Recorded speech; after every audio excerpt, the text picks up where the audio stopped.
Good afternoon. Welcome to today's session, Unit 12 of the PPM course.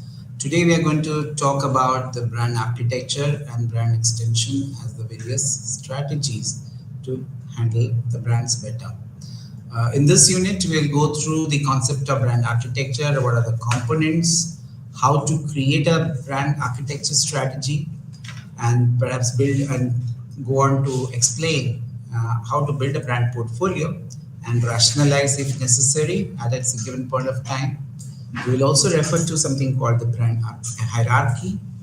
And last but not least, we are talking about what is the concept of brand extension as a branding strategy, a strategic decision, and what are the different types of extensions, and what are the how we launch new brand extensions. So let's get going.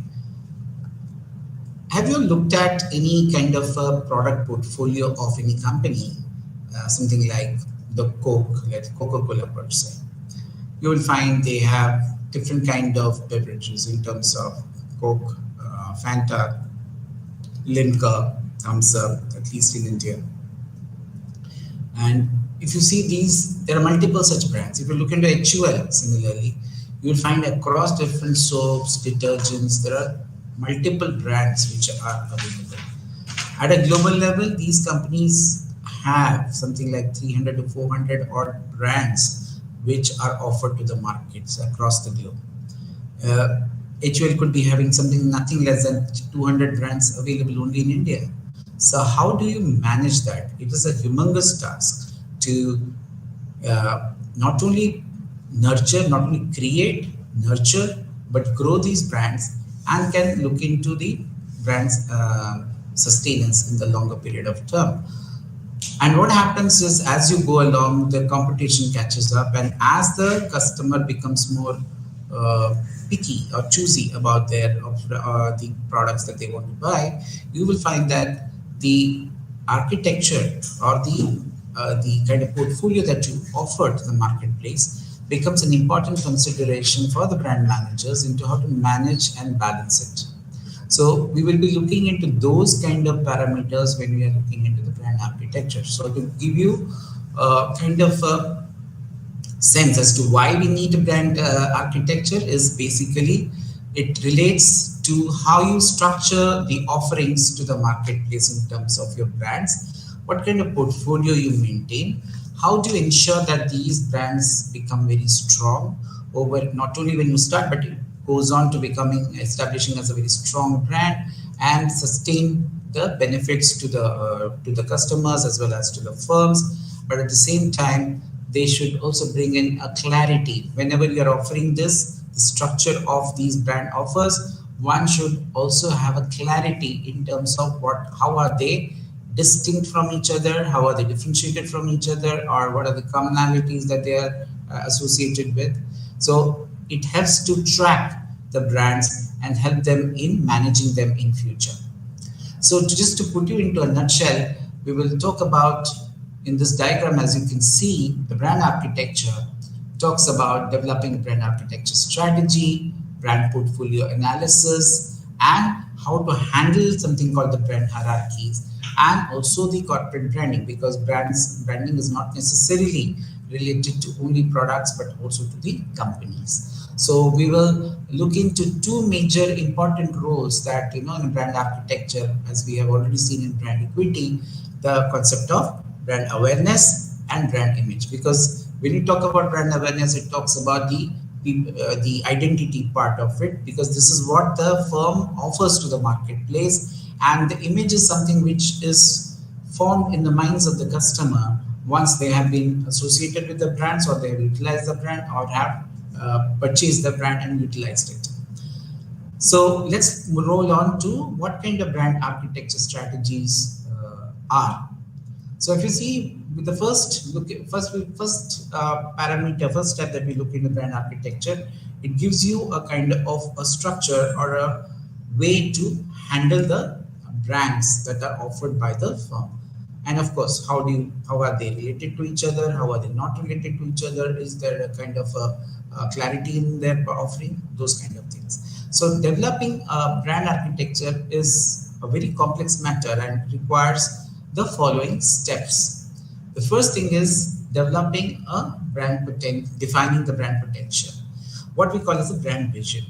Every brand has a certain boundary which it needs to define going forward, because there are certain limitations in form of the whether the brand can go beyond it. For example, Ponds is a talcum powder from HUL, but then if you want to make a toothpaste out of it, or if you want to pitch something in toothpaste or a perfume may be to some extent possible, but if it comes about, let's say, food item, can that be extended? So obviously it cannot be. So when you talk in terms of the growth of a brand, all brands have certain boundaries and they need to define it.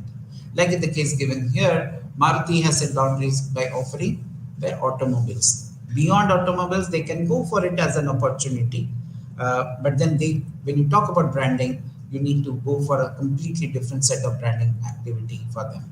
Right, so we need to understand these limitations that are there with the extent to which we can define the boundary and stay within that and offer products within those brands and try to make better mileage out of it. Another good example which is mentioned here is the Toyota. Toyota offers a luxury car called Lexus.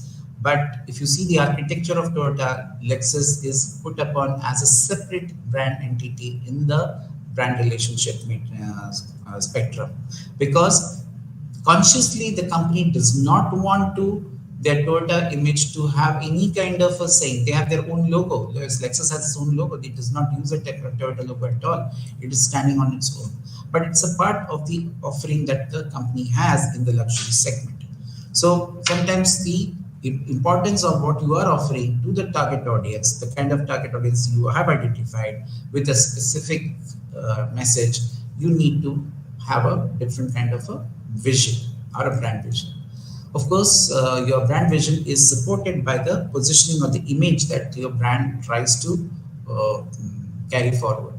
It can be both. It should highlight both the positives and the functionalities, the emotional or the functional benefits as the brand may be possessing. At the same time, if you see in last class, we talked about something called the point of parities and the point of differences. Mostly when you talk about positioning, we of course refer mostly to the point of differences which needs to be highlighted in order to differentiate the brand from the rest of the competition.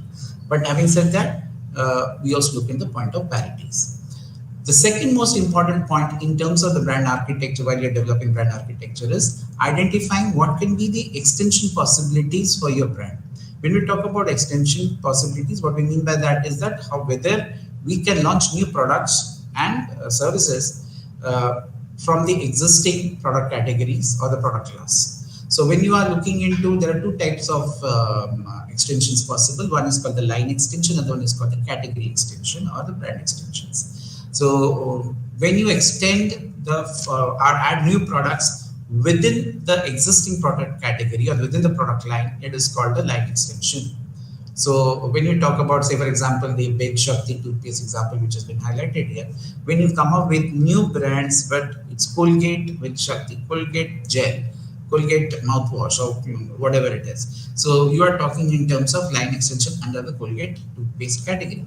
But if it is something across the category, it can also, when you can talk in terms of the new product categories which is added on, then in that case, suppose say Colgate mouth spray or mouth protect spray. That is a category extension. That means you are extending the same name to new product in the marketplace. Now let us get on to how would you use the relationship matrix in terms of creating your brand elements for new products and services. This is called the relationship matrix because if you're talking in terms of the relationship spectrum within which the brands are offered, there are two situations that you can find out, which is called as the house of brands or branded house. So on one extreme, you find that in this case, the example of Apple has been given, where the branded houses, there's only one brand name which represents, under which all the offerings that the company has are put under. So they always come under the the master brand of say Apple. So you grow it under one name, that is called branded house. Whereas on the other extreme, you find that there is house of brands. Like if you look into the FMCG companies like HUL, Unilevers, or P&G, they have a cluster of brands which are individually branded. They are independent of each other. They are a combination of brands, and they may not have any kind of relationship. So if you see in the branded house, whatever products which are there, they have a very strong relationship. If you go to the house of brands, the relationship between the brands may not exist. So it is a lose-lose end. But then in between, you find there are offerings which are made by other companies where they try to leverage on the kind of the linkage that they have with the existing brands. So these linkages are appearing in form of something called the endorsed brand. Like in case of Microsoft Xbox, you're talking about an Xbox which is endorsed by Microsoft, and in its branding, the name Microsoft would be etched strongly. In case of Unilever, it do not need that. As you go into co-brand ingredients, like in case of your laptops, when you go for laptops, you will find that the processor is co-branded as an ingredient with the particular brand. Like for example, Lenovo has got the processor. It could be the Intel processor, the i7 or i5. It is very well embossed in the packaging of the brand as well. And whenever you are talking in terms of the offering, it is co-branded. Co-branded means two or more brands when they come together to offer the products to the customers. And basically the customer is the same. Ingredient means it is a part of the product. So hence it cannot be, you cannot take it away from them. But co-branding efforts can also may not be ingredients. Like for example, when a iPhone is tagged along with, let's say, Airtel services. So that's also kind of a co-branding. But in this case, we are looking into ingredient co-branding. There's a case of sub-brands, as you can see. Under Samsung, we have Galaxy, which is under the Samsung, and it is flown as a sub-brand where is a very strong relationship under the company name Samsung. So what happens is that you will find that this Galaxy initially requires that help from the company's name to establish itself in the marketplace, and then further look into leveraging out in the marketplace. So sub brands obviously has a very distinct kind of a name, but some of the sub brands also over a period of time become very strong and then can move towards on their own. They become more independent. Like for example, the Fast Track under Titan, it came as a sub brand under Titan, which is a part of Tata Group. But then over a period of time, it has become so strong that it does not require the linkage with the company name of Titan. So today, when you look at Fast Track, nowhere will you find that Titan name is mentioned. So it is being able to establish on its own. Just like I was talking about the Lexus. Lexus is not a sub-brand, but then it is an independent brand. In this case, a sub-brand can become an independent brand on its own and can move down the lane. So today, if, tomorrow's Galaxy can stand on its own feet, given the way it grows in the in terms of the customer adoption. Now let's look at the what are the guidelines to build a brand architecture. Of course, as I told you before, it is very, very important that we must look into the norms and principles that consistently help us to design the architecture, because it helps us to define what kind of brands we want to bring in, what kind of brands we want to hold on, what are the brands we want to make strong, and then have a portfolio which is a very balanced portfolio as we go across. And then it should be rendering positive rub off in terms of the image as well as the market share. So let's look into some of the guidelines which are required to optimize the brand architecture. As you can see here, the first step is that the company should focus on the customer. This is needless. We have already been talking about it, that the customer focus is critical for any company while building brands. And then obviously the customers know and expect what they expect from the brand has to be known to the companies or the brand managers so that they can bring in the changes. Secondly, you must also have brands which can be floated or can be developed as family or umbrella brands so that you can maximize the synergies that are there without incurring additional cost. But there is also a kind of a risk that is there. You cannot keep on expanding your brands, in a portfolio and go to a point where you are resulting in either overburdening the architecture or overburdening the portfolio, or you're extending to an extent where it snaps. So one has to understand that over branding or too many brands in the portfolio can become very cumbersome in terms of handling them going forward.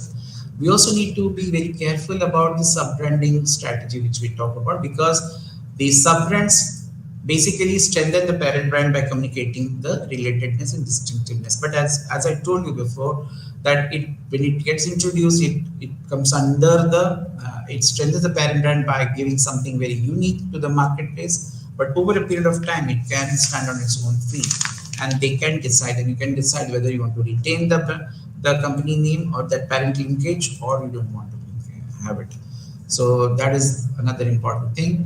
Then comes the extension parameter, which you have already reflected in my previous earlier, that brand extension strategy cannot be done arbitrarily. It has to basically be seen from the point of how it adds value to your portfolio, whether it makes sense to extend it in terms of the equity that it wants to, or in terms of brand value it wants to achieve from the marketplace.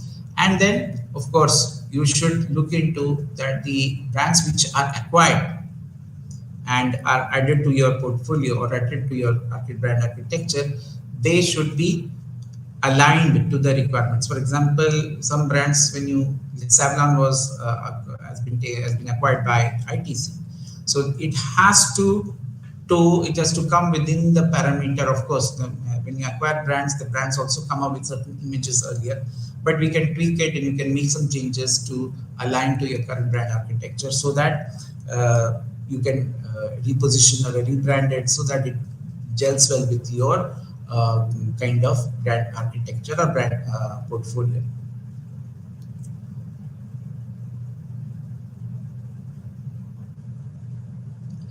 Because if the acquired brands which you can acquire as you grow, if they do not align, they can have a very negative impact on the equity of the brand.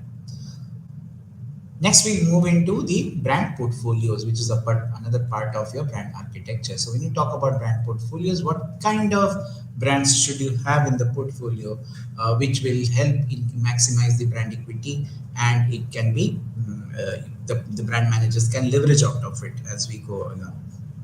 You will find in the portfolio there are a number of brands which are multi-brands are offered, but one would ask, so why would one do that, right? The answer lies in that you want to reach out to maximum number of customers with varied taste and preferences, or variety, because customers look for varieties. So obviously, in terms of in order to reach to that, to cater to that particular diverse needs or wants, you obviously need to have multiple brands. But then, having said that, you may find that in companies who are dealing with the same products may have 2-3 variants in the marketplace, or multiple variants in the marketplace, to create better or to maximize sales. Sometimes it also helps you to dominate the shelf space at the retail counters. So it helps in terms of creating dominance in the marketplace. But it depends upon what kind of product brands you want to bring it into the portfolio. So few initiatives or decisions, as you can call them, can be taken to enhance your portfolio. One are the flankers. These are the brands which are introduced in the marketplace by the brand manager, basically to fight back competition. See, sometimes back, I told you about the Surf as an example. Surf by HUL faced a big problem when Nirma was launched almost at half the price in the marketplace, and they did not have something to fight back. So Wheel was, after doing a lot of research, it was found that the Wheel could be brought into the marketplace to fight back the challenge which is posed by Nirma. You will find that even in case of now in India, we also look into PNG giving aerial and tide as two separate, though in some international market aerial and tide are the same, but in India they are two separate markets. In some other markets also tide and aerial are two separate brands which are offered at different price points. Here the case of Tata Agni has also been talked about, in addition to the surf, for example, which I gave you, where it tried to give a low price variant to the marketplace to strengthen the portfolio so that the premium brand is protected. So fighter brands help as a defensive mechanism in the portfolio management analysis. Cash cows, as the name suggests, they are mostly retained by the companies because they have the ability to get more revenues, and one can leverage out of that by entering into multiple product categories. So here, cash cows are basically the companies would like to have it in the portfolio so that you can extend it into other new offerings in the marketplace and can leverage out of it in terms of their capacity. Because cash cows, as the name suggests, brings in more money, is able to get more revenues because of the equity it has in the marketplace. The other initiatives which you can take for brand portfolios are the low-end entry or the lower part parameters. Here, what happens is that you launch low-end products or entry-level products into the marketplace to attract the customers in the market, so that sometimes it so happens that in your portfolio you are offering a brand which is only attending to a particular class. So here what happens, you are getting into either an upward or a downward. When you get into an upward or downward stretch, you have to launch brands which can be looking into the kind of takeaways that the customers are meant for, or customers are expecting from you. So obviously the low level entry brands definitely leverage on the kind of the parameters which are basically parameters which help the customers associate with them because of the penetration level it tries to achieve.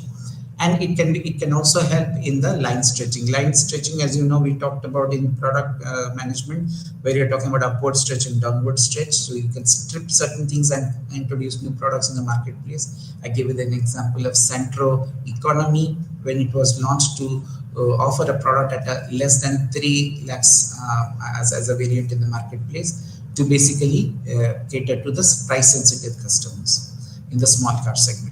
But that was way back, but now that is no longer the situation. The scenario has changed dramatically.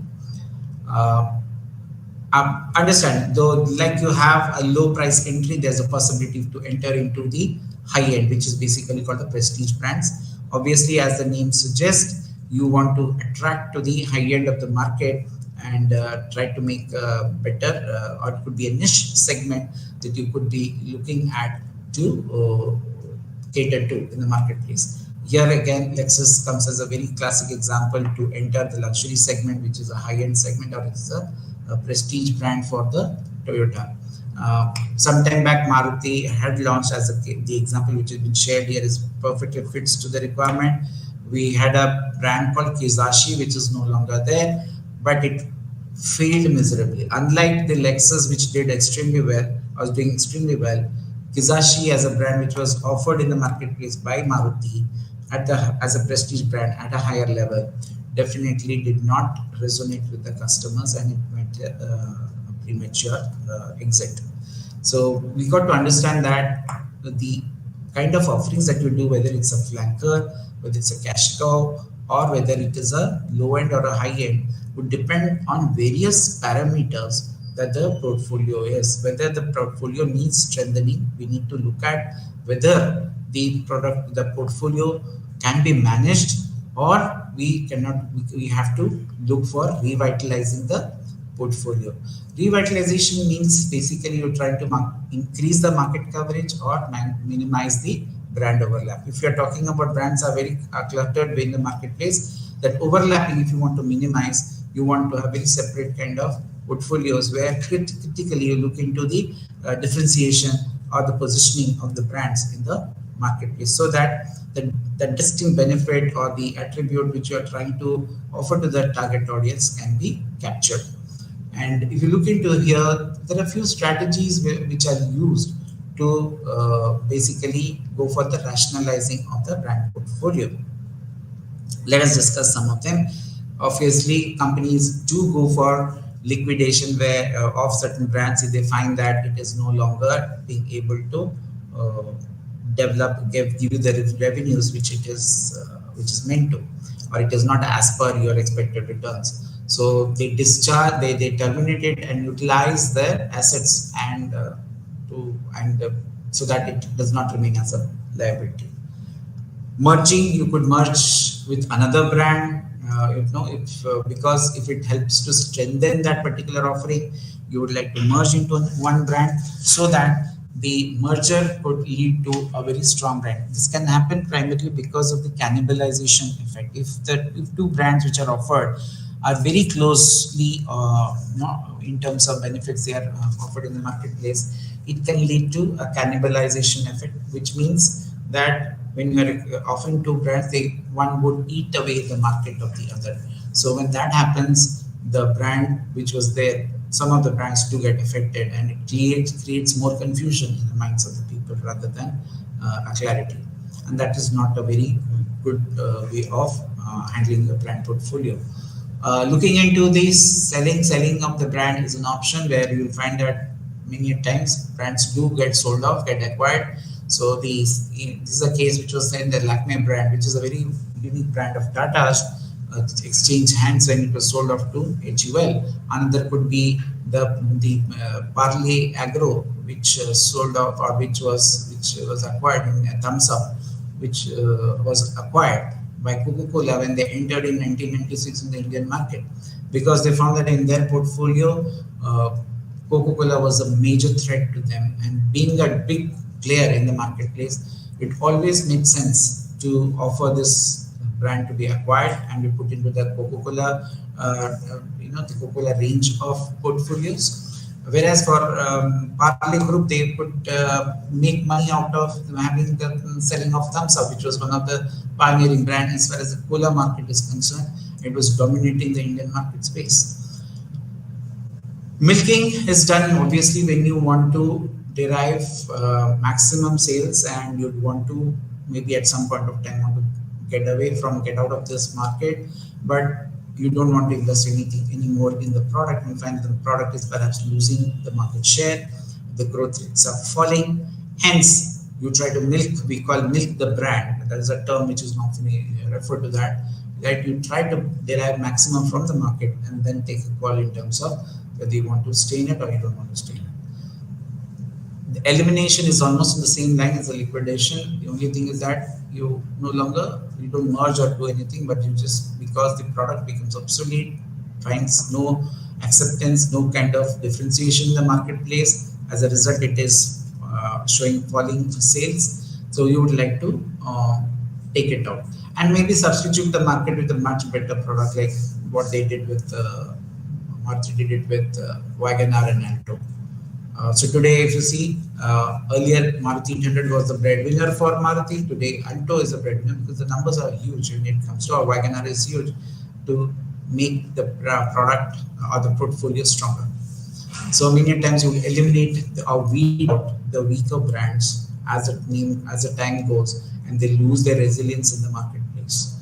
Consolidation is done when your brand is performing well and you would like to build the brand into a very strong portfolio, a portfolio of very strong brands, each brand offering some kind of positive return ROI to your initiatives. Next, we go to the brand hierarchies. A brand hierarchy is nothing but a graphic representation of the different brands which are offered by as part of the company's branding strategy.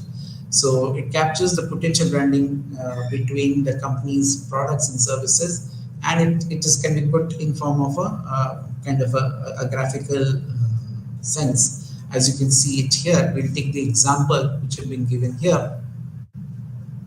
First, look at the levels. The levels in the brand hierarchy, it starts off with something like the corporate company brand, which starts, which is the top of the hierarchy, where you try to associate the strength of your company in terms of your brand, and obviously you brand according to the company. So obviously companies like L&T, Dell, any company you talk about, if they have a good brand name, Tata, Adani, they all been able to harp on the company brand name very well, and as a result that can be a plus point for you in terms of your brand hierarchy level.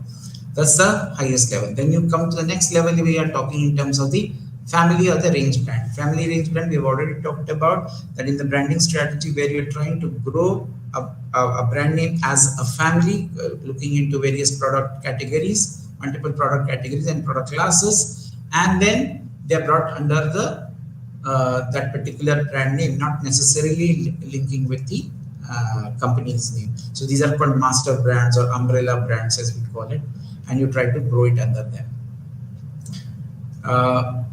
There are a few examples which have been given here, like the Classmate talks in terms of various kind of office products like notebooks, pencils, and stationery products, which are brought under the Classmate under ITC. Similarly, you would have a range of products which are brought it under, let's say in the Galaxy, you're talking in terms of Galaxy, what kind of smartphones in case of Samsung.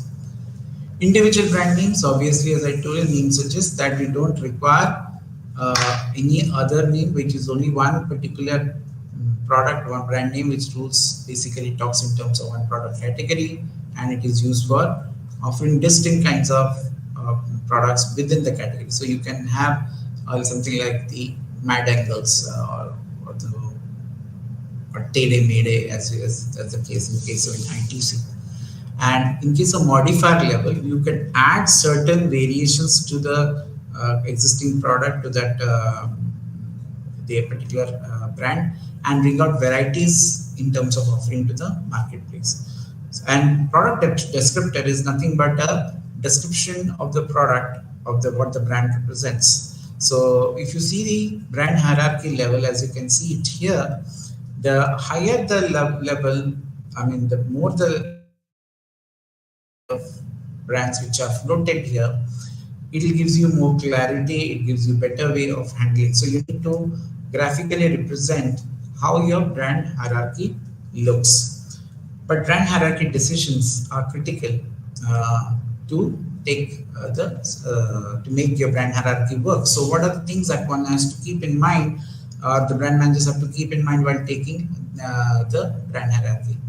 First, obviously, which items have to be introduced and at what level.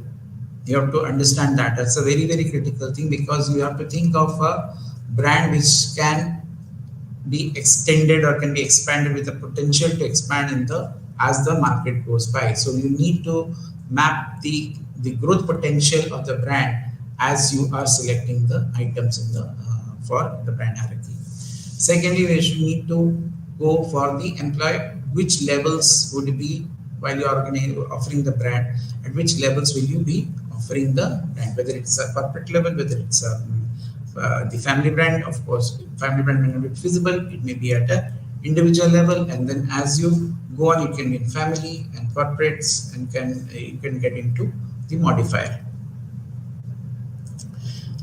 Then comes the level of awareness and associations that each of these brands have to associate with. So at each level, the kind of brand association and awareness that the company has, or the brand has to be further reinforced in order to create better adoption or better affinity with the consumers. Then comes you have to connect the brands with different levels for a product. The relative importance of brand elements, when you look into the brand elements which are used to define a brand identity, becomes very important to create the different levels of the kind of connectedness that they have. Like we talk about Tede Mede, then you talk about in Tede Mede some extensions. So those becomes very critical for you to connect the brands from various levels of a brand. And brand elements help play an important role or help in creating this level of connection. Now, how you then comes the brand names, which are common across different products. When you are looking into brand hierarchy, when you are looking into different product categories that the brand can be extended to, you look into the linkages that you need to establish, or which can the products share, so that you can leverage out of the kind of linkages that the or the connectedness that the products have on the particular brand.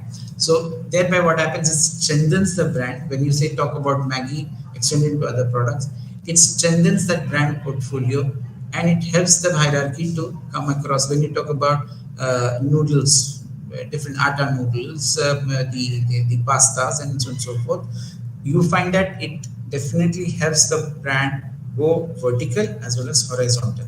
So when that happens, the hierarchy is able to give a representation of very strong brand portfolio. Next, we move into that, do we only brand products?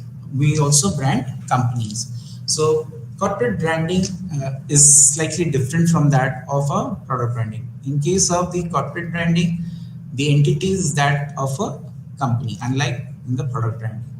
Obviously, the considerations for promoting or making corporate brands are also different.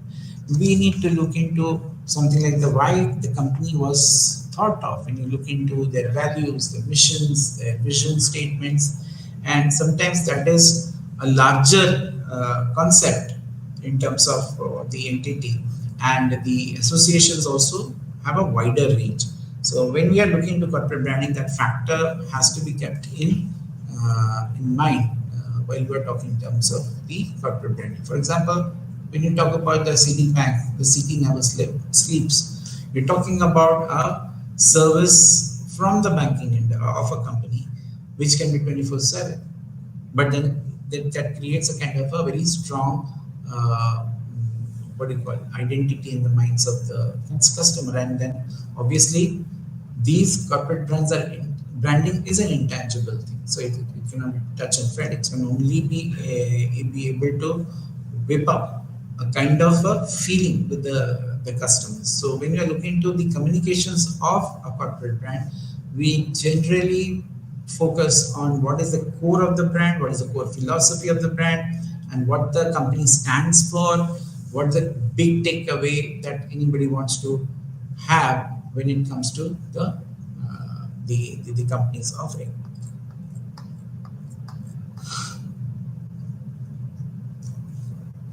We look into also the other factors like the quality, innovativeness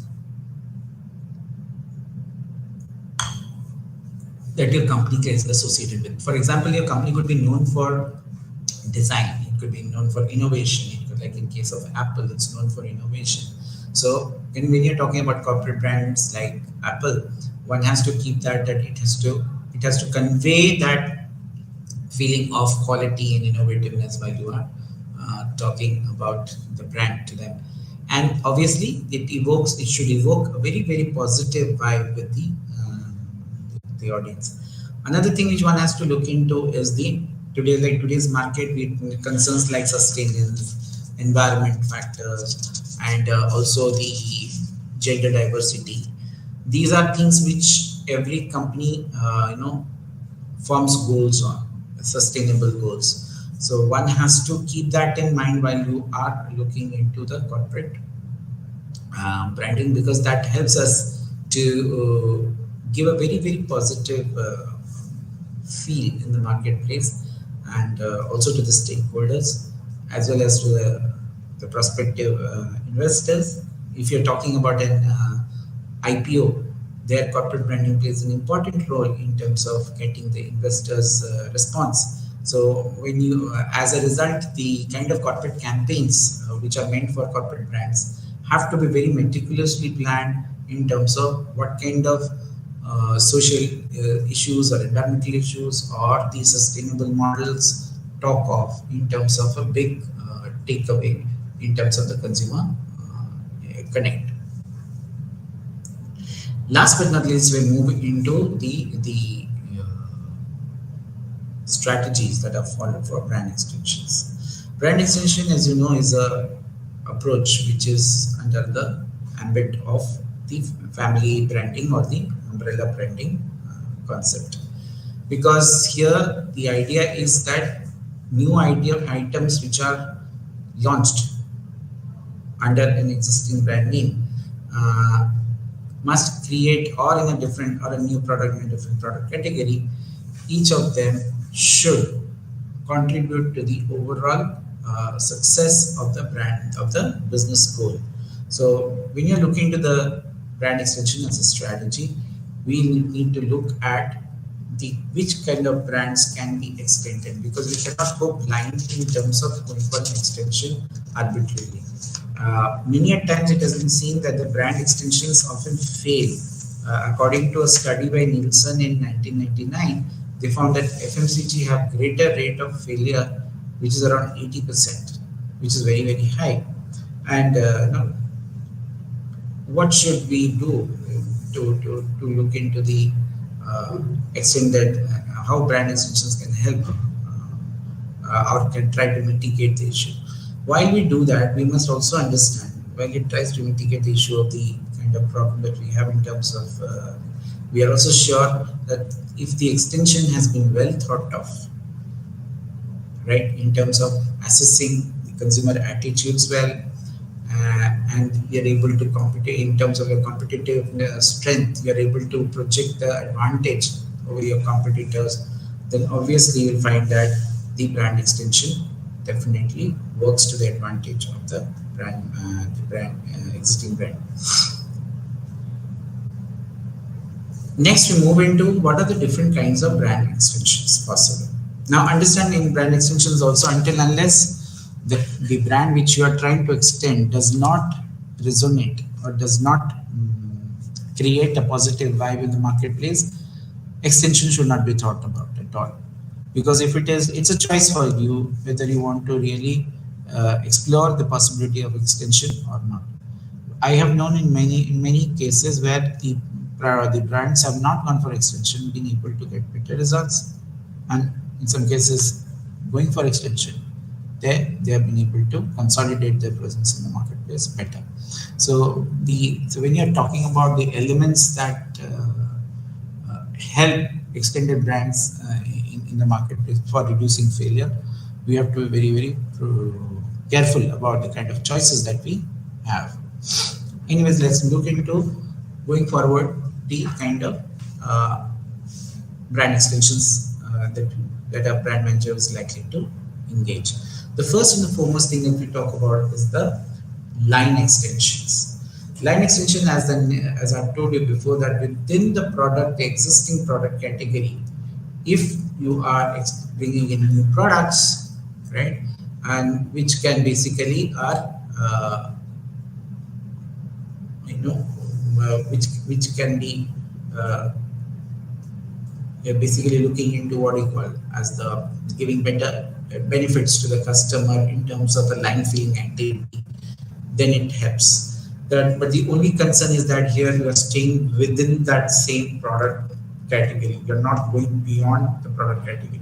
So you're leveraging your name within the, say for example, Maggi noodles. I only look into the noodles for extending the brand name of Maggi within the noodles category. I'm not looking into anything beyond that.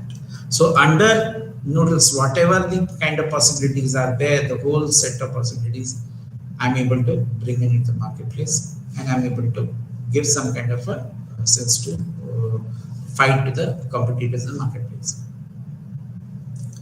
So you'll find that extending product lines is a very attractive proposition for the brand managers, because as we rightly said, why do we go for extension? The idea is to bring in new products within the ambit of an existing brand name, so that it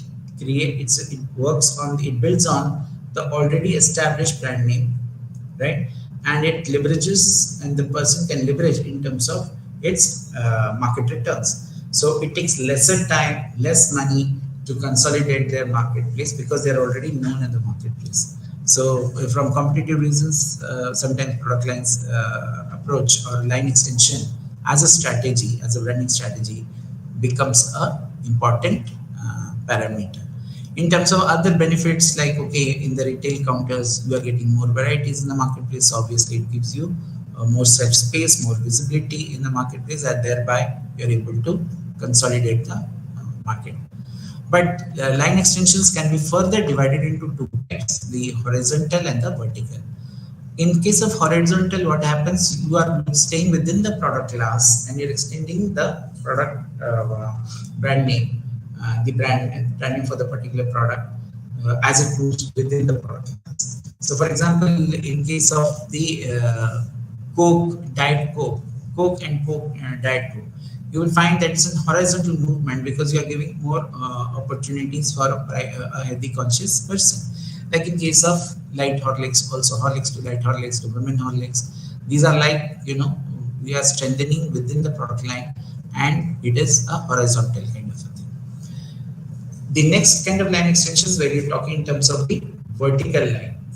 Where vertical line, what happens is that in this case you are launching a product which is related in the same product category but at a different price point. So more or less it remains the same in terms of the same product category, but the kind of attributes it has or the benefits it has, that can be changed or that can be added or deleted, impacting the price parameter. So for price sensitive customer, this would be a very opportune offer. So in this case, vertical extensions can be divided into an upscale extension or a downscale extension. Upscale extension, as the name suggests, that you are trying to give even some more quality at a higher price by factoring in a few features or benefits which the customer is looking for. And of course, you pitched it at a price which is above the earlier option, so that will find finders.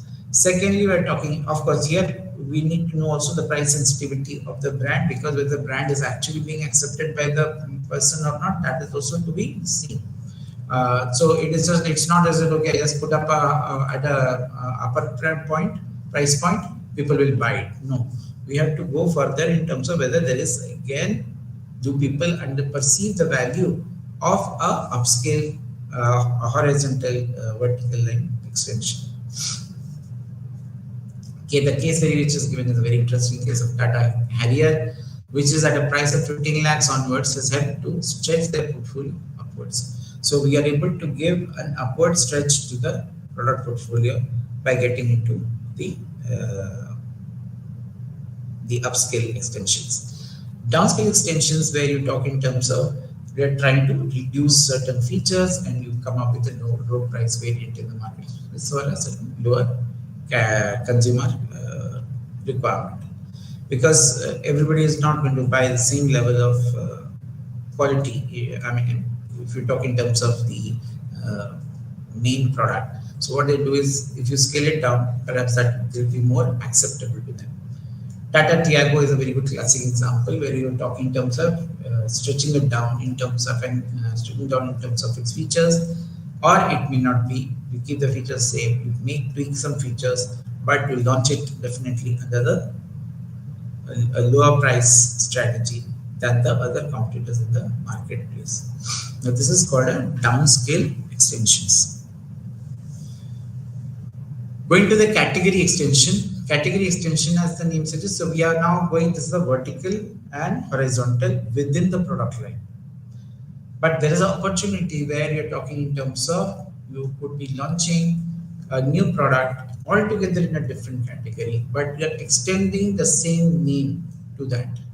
As a result, what happens? You are leveraging the existing brand name in one product category into the other product category. That is why it is called the category extension or a brand franchise extension.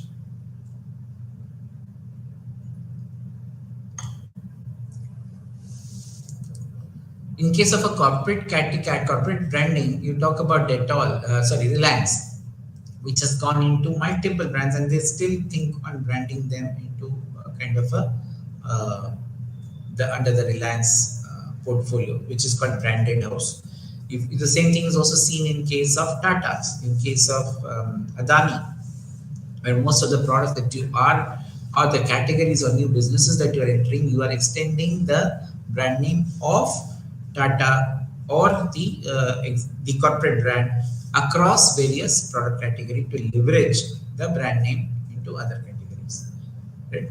And another way of looking at it, when you look into the products which we are using day by day, so you find that in case of consumer products like your Dettol, they are represented as a antiseptic cream, right? In 1993, they were mostly at a strong positioning of a germ protection, which was basically in a brown liquid, which was there in a bottle.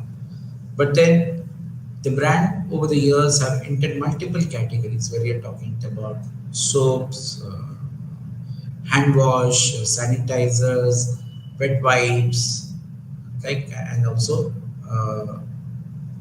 kitchen utensils, dish cleaning gels, and so on and so forth, and also from certain floor cleaners also, the floor cleaner also. In some cases it has worked, in some cases it does not work. The biggest, we'll talk about the advantages and disadvantages as we go along. Similarly, Parle is an established name, or Britannia, as you can see, is an established name in the biscuit segment. So they've been able to extend the name brand or the of the company across different segments. So in case of Parle, you're talking about snack, rusk, cakes, atta. The same thing is also seen is in the case of Britannia. So you are able to extend the brand name products under the same brand name to cater to different customer groups. During pandemic, you find that the example as it shows that they are able to, you'll find that companies were desperate to get markets, so to keep them floating. So they went into products which were not very, very distinctly different from what they are into. So though we talk in terms of that as a brand extension, but in terms of its impact, in terms of revenues, in terms of getting benefits from the marketplace, perhaps it will not. It's an extent, it's a brand extension, it's a category extension, but then the category extension may not be helpful. Why is that? These are one of the flip sides of the brand extensions. Next, we move into that. See, brand managers, when we talk in terms of extension strategies, they go into a kind of a fix, because extension strategies, though they are attractive, but in terms of it does not resonate. If it fails in its objective, there is a chance of losing out even on the current existing brand, because if your extensions don't work, it will have a very serious impact on your existing brand. So what is the impact on the existing brand? That's what we're going to assess in terms of whether it's a line extension or it is a brand extensions. So as you can see here, it obviously will list out the benefits. The benefits, definitely the brand image of the parent brand definitely gets reinforced, and it attracts many non-users also to become users, and it helps in increasing market share. And if you look into the associations, obviously, definitely the key association also gets enhanced. As a result, what happened, it will reinforce the key brand association that the brand is standing for, the parent brand. And obviously, if you're getting more number of offers from these current parent brand, it creates better space. It gains more space in the retail counter. As a result, what happens? You're able to create more visibility in the retail counter. And over here, the reputation of the brand can be capitalized to convince the retailers to keep stocks and promote the brand. It also helps in optimizing the promotional expenditures, because as you know, one is one of the key benefits of any extension strategy, that why would anybody, why a company or a brand manager will not go for introducing a new brand or go for an extension. One of the key factors is that you're able to economize the cost to a greater extent when you are staying as a when you're using an extension strategy. And obviously your cost of promotions, the cost of introduction, everything, the product category that it is getting into gets definitely a positive rub off in terms of their businesses. Going into the defense part of the next important part is the defending the brand. When you're talking about extensions, obviously you are strengthening your portfolio by getting into new product categories. You're also minimizing the risk factor that is associated with the brand. If one particular product category does not do well, the other category might do well. Maggie that we talk about has got a range of something which is talking about the coconut powder as a masala. It doesn't work because many things don't work. Like if you add the Maggi pickles, for example, the pickles perhaps did not resonate so well like the ketchups or the noodles or the soups or the now the pastas. Obviously, we can revitalize the brand with respect to your brand extension. So when you are extending the brand across new product categories, you are creating more opportunities and more market share coming through different products that you are offering in the marketplace. As a result, it definitely gives more solidity to your brand portfolio and strengthens the brand. And of course, it revitalizes the brand in terms of its presence in the marketplace. They also obviously, if you're looking into more, it is easier to capture the market with an existing brand name by going for brand extension. It's also important to know that such extension bring in profits. Obviously, end of the day, marketers would do a brand extension because it is going to give in them the profits that they're looking forward to. But brand extensions also have certain disadvantages to their credit as we go. Because as I told you before, I had touched upon these parameters that it can confuse if you are, with the versions of the new product categories or the within the line when you're talking about especially the product line strategies, it can be really a troublesome in terms of confusing the customers, and there can be rejections instead of trying their products. Secondly, you cannot get into arbitrarily extending into any category you feel like, right? For example, here the case of Colgate getting into beef lasagna. We talk about these like kitchen entries. They get into ready-made frozen meals category in comparison to what was their basic association as a oral hygiene product. So the new ones which you are trying to enter, if it is completely out of context, if it's completely beyond what the brand is endorsing, your parent brand is endorsing, it will definitely fall apart.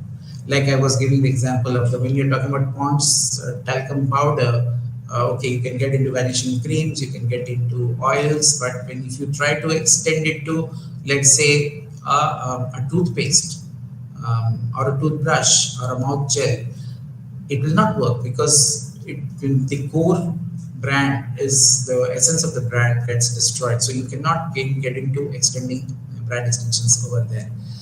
Over expansion of brand extension, which is in lieu of that, you want to get into more and more extended products. That is also going to make your brand extendability very large, and it will snap at some point of time. Line extensions, as I told you, within the product line, if you're getting into too much of line extensions and you place your products which are very close by, having very little area of differentiation, it can lead to dilution and also cannibalization. Many times the new product which you're trying to bring in the product line can cannibalize the parent brand, as a result of which your parent brand can suffer. It may also lead to diminishing identification of one with any one of the category. Obviously, if one is becoming very strong, the other one, then what happens is that some of the categories may become, they may lack the identification which it had. Brands like Tata, Reliance, they did adopt corporate branding, but then too much of extensions into this can create into a problem. Another brand that comes to my mind is that of Virgin.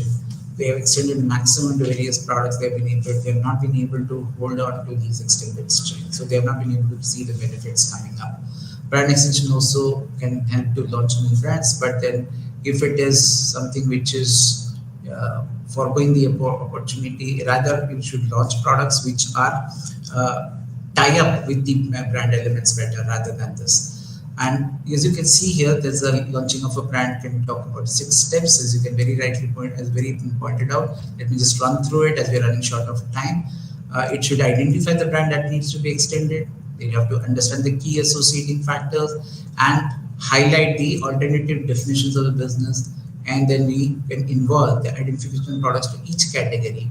And then in the 5th stage, look into the candidate products out of different products which have been identified, and then get for extending the brand into the, which can be launched into the final stages. Ideally, you should look into the extensions in terms of acceptance, in terms of resonance, in terms of relevance of the brand to the customers. With this, we come to the end of today's session. Thank you very much for your time.